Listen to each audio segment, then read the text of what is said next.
करना चाह रहा था। मेरा तबीयत काफ़ी बिगड़ गया।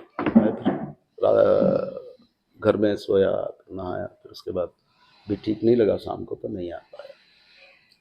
दरअसल आप लोगों को यहाँ अभी बुलाने का मतलब ये है कि 18 तारीख को एक बड़ी घटना हुई।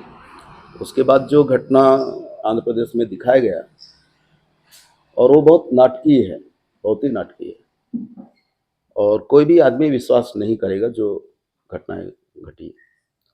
मैं तब तक तो आंध्र प्रदेश में ही था, गुजरात में था, तब ये सभी घटनाएं की जानकारी मिली। लेकिन ये कहना कि हिडमा का इनकाउंटर हुआ एकदम फर्जी है, इस बात पर कोई सच्चाई नहीं है।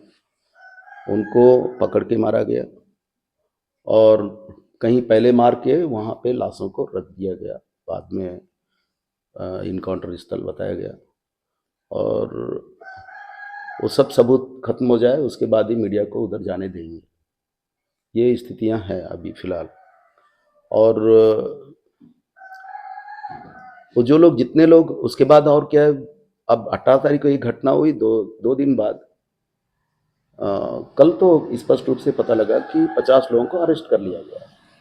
ये शायद परसों से ही पता लग रहा था, तो कल एकदम पुष्टि हुई कि उनको अरेस्ट कर लिया गया। तो आप लोग बताइए कि आप ही लोग भी अंदाज लगाइए, आप लोग इतने नक्सलाइटों के मामले में कवर करते रहे हैं, 50-50 लोग क्या अरेस्ट होने के लिए उधर जाएंगे?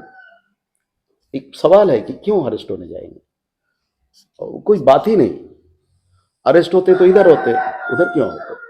और सब इधर के लड़के हैं, ज़्यादातर अपने सुकमा जिले के हैं, बीजापुर के हैं, और बाकी नहीं है इधर उधर के। तो वो ये सब दरअसल इस पूरे मामले में खेल ऐसा हुआ कि ये जो देवजी है, जो नक्सलाइटों का बड़ा लीडर हुआ करता है, वो इन सबको लेके गया पहले से। और चलो हम आंध्रा जाते हैं, और आंध्रा जाकर के एक तो वो सिलेंडर करवाने के नाम से वो अपना वजूद भी बड़ा करना चाहता है आंध्र प्रदेश के अंदर, अपना ये छवि, ताकि बाद का जीवन उनको थोड़ा राजनीति में या दूसरे जगह पे थोड़ा बेहतर हो जाए। उस हिसाब से इन सब का इस्तेमाल किया, चलो जाना है कि हिडमा को पकड़ के मारा गया कहीं और डेथ बॉडी, यानी डेथ बॉडी को लेकर के वो एक जगह पे रख दिया गया और बताया गया कि इनकाउंटर चल रहा है, और मामला इस रूप में शो किया गया। सारे जो लड़के लोग हैं, जो 50 लोग अरेस्ट हुए, उन सबको लेके गए देव जी अपने पूरे विश्वास में लेकर के ले जा करके उन्होंने उनको अरेस्ट कराया, और पहले तो इनको मरवा डाला, उसके बाद उनको अरेस्ट करवाया, और वो खुद आराम से एकदम बिल्कुल इसके पीछे एकदम वो देव जी का हाथ है, इसके अलावा और कोई दूसरा नहीं है, तीसरा दूसरा का तो सवाल ही नहीं। और नहीं, हाँ, मैं कहना चाहता हूँ अभी फिलहाल जो भी है अपने इलाके में बड़े लीडर के रूप में हिर्रा है, देवा है, और बाकी और लोग भी हैं जो लोग अभी पुलिस में नहीं आए हैं, सिलेंडर नहीं किए हैं। तो मैं इस प्रेस वार्ता के माध्यम से उनसे अपील करना चाहता हूं कि वे लोग जल्दी आ जाएं, और आंध्रा या तेलंगाना जाने की जरूरत नहीं है। मुझे विश्वास है सुकमा आइए, हम यहाँ के पुलिस से बातचीत करेंगे, और कोई किसी को कुछ नहीं होगा। अगर जरूरत हुआ हम खुद स्वयं उनको लेने जाएंगे, पर आंध्रा तेलंगाना जाने की जरूरत नहीं है। और मैं दूसरे जिले जाने की भी बात नहीं कर रहा।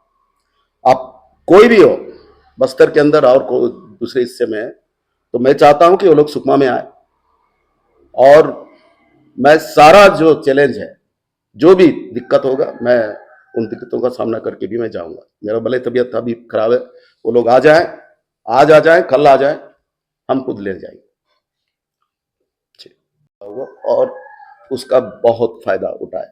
और दोबारा दूसरा जो घटना हुई वो है सलवा जुलूम, और सलवा जुलूम पहले जो शोषण हो रहा था उसके लिए भी जिम्मेदार सरकार है, और बाद में जो सलवा जुलूम शुरू हुआ वो भी सरकार जिम्मेदार है, जिसकी वजह से इतना बड़ा नक्सलाइट मूवमेंट बढ़ा। एकदम सीधे सीधे हर घटना के लिए सरकार यहाँ जिम्मेदार है। अगर ये वन विभाग का, पुलिस का अत्याचार उन इलाकों में नहीं होता तो नक्सलाइटों को इतना समर्थन नहीं मिलता पहले उन इलाकों में। और उसके बाद भी थोड़ा उस टाइप का नहीं था। जुडुम ने इनको पूरा ताकत दे दिया। तो मैं दो बातें कहना चाहता हूं। जो भी नक्सली बढ़े उसके लिए जिम्मेदार सरकार थी, और जो बड़ी घटनाएं हुई, अब ताकत बढ़ा इसलिए बड़ी बड़ी घटनाएं लोगों ने किया। और सलवा जुडुम के द्वारा जितना अत्याचार हुआ, नुकसान किया गया, गांव को जलाया गया, उसका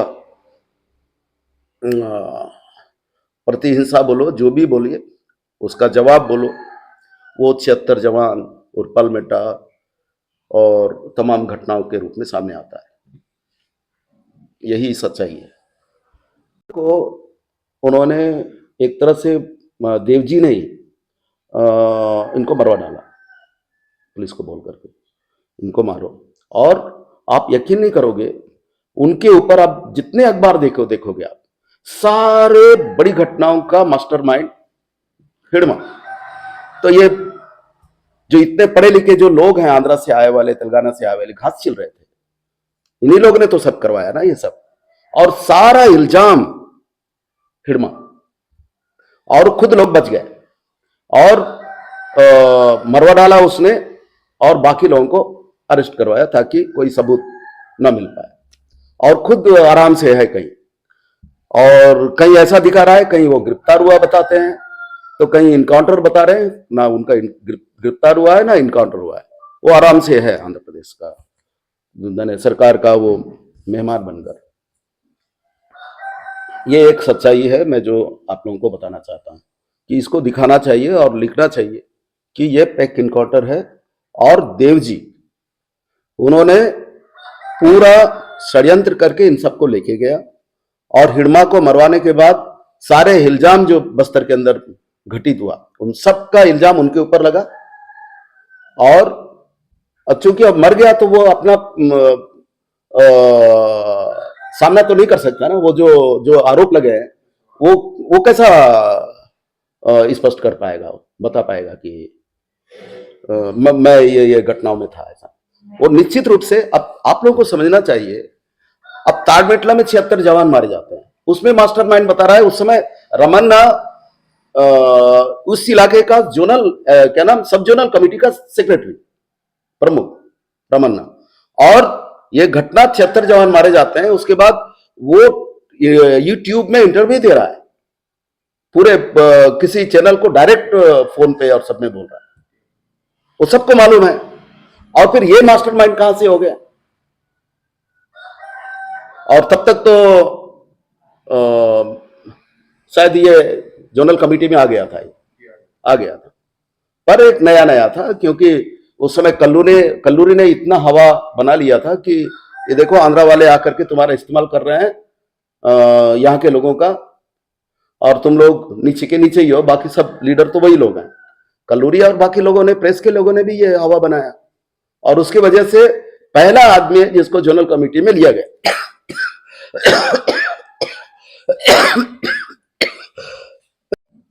केवल ये बताने के लिए कि हम यहाँ के लोगों को हम रिक्रूट कर रहे हैं ऊपर के कमेटियों में, बाकी और असल कुछ नहीं था। हाँ, निश्चित रूप से 76 जवान मारने में इनका वो रहा होगा योगदान, का मतलब है कि वो भी रहा होगा, शामिल रहा होगा, और कुछ घटनाओं में शामिल रहा होगा। ये बोलना कि नहीं वो झिरम घटना में तो था ही नहीं, वो था ही नहीं। अब वो पूरे अखबारों में बता रहे हैं, उसमें भी मास्टरमाइंड। उत्पल मेट्टा में उनका योगदान बताते हैं। और क्या नाम, वो जो एक कैंप को जलाए नहीं थे रात में रानी, उसमें हिडमा क्या था? वो सारी घटनाओं का ये सब कहीं ना कहीं षड्यंत्र के साथ यहाँ के लड़कों को बदनाम करना है, और जो कुछ हुआ उनके लिए ये जिम्मेदार है। आंध्रा के लोग तो बिल्कुल पाक साफ है, बिल्कुल माने गुनाहगार ही ने। हकीकत यह है कि इस सारे मामले में जिम्मेदार आंध्रा के लोग हैं और पढ़े लिखे थे, सबको मरवा डालने में, गांव वालों को भी मरवा डालने में और पुलिस को मरवा डालने में भी उनका बड़ा योगदान। और आज उन लोग अपनी छवि, जो बचे हुए जिंदगी में अपनी छवि को बेहतर बनाने के लिए सारा इल्जाम यहाँ के लड़कों को